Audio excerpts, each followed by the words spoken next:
আরবি ভাষা শিখুন চ্যানেলটি সাবস্ক্রাইব করুন। যারা আরব দেশে আছেন ভিডিওটি তাদের জন্য। আমি দেখি আরবিতে বলতে হবে আনাসুপ। আনাসুপ তার মানে আমি দেখি। আমরা বলি আমি দেখি, আরবিতে বলতে হবে আনাসুপ। আনাসুপ তার মানে আমি দেখি। আমরা বলি আমি অসুস্থ।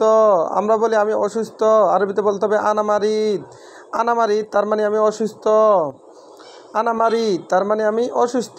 আনা এর অর্থ আমি, মারিদ এর অর্থ অসুস্থ। আনা মারিদ এর অর্থ আমি অসুস্থ। আমি দুর্বল এর আরবি হলো আনা তাবান। আমি দুর্বল এর আরবি হলো আনা তাবান। আমরা বলি আমি দুর্বল, আরবিতে বলতে হবে আনা তাবান। আনা তাবান তার মানে আমি দুর্বল। আনা এর অর্থ আমি, তাবান এর অর্থ দুর্বল। আনা তাবান এর অর্থ আমি দুর্বল। আমি ক্ষুধার্ত, আরবিতে বলতে হবে আনাজা। আমি ক্ষুধার্ত, আরবিতে বলতে হবে আনাজা। আনাজা তার মানে আমি ক্ষুধার্ত। আমরা বলি আমি ক্ষুধার্ত, আরবিতে বলতে হবে আনাজা। আবার আনাজিয়ান এর অর্থ আমি ক্ষুধার্ত। আনাজিয়ান এর অর্থ আমি ক্ষুধার্ত। যা এর অর্থ ক্ষুধার্ত, আবার জিয়ান এর অর্থ ক্ষুধার্ত।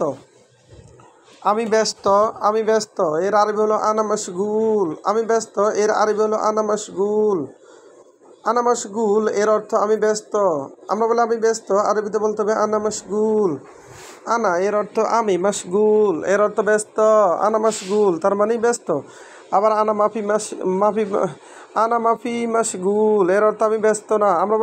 আমরা যদি বলি আমি ব্যস্ত না, আরবিতে বলতে হবে আনা মাফি মশগুল। মাফি এর অর্থ না, আনা মাফি মশগুল তার মানে আমি ব্যস্ত না।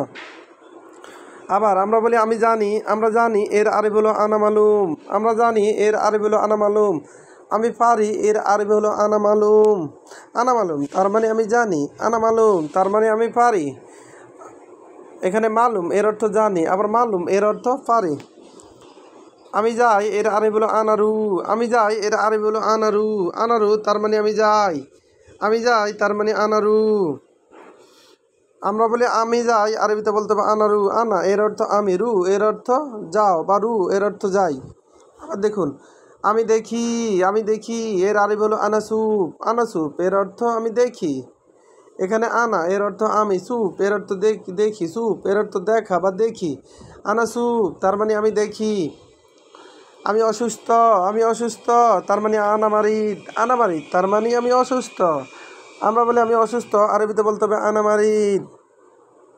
আমি দুর্বল, আরবিতে বলতে হবে আনা তাবান। আমি দুর্বল, আরবিতে বলতে হবে আনা তাবান।